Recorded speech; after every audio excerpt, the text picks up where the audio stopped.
Kirungi nnyo okutegeera Yesu oyo gwakkiriza.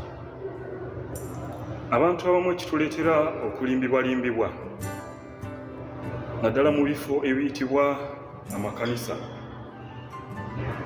ne batuuka n'okukuguza omukisa, ne batuuka n'okuwa ebintu ebimu, twala omuti guno, twala amenvu, twala ebintu ebifaanaganako bwe bityo. Bwe tategeera Katonda gw'osinza oba Yesu gwakkiriza,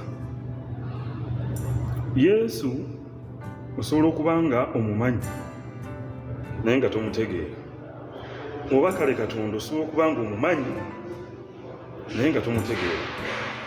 Okumumanya kyanjawulo n'okumutegeera.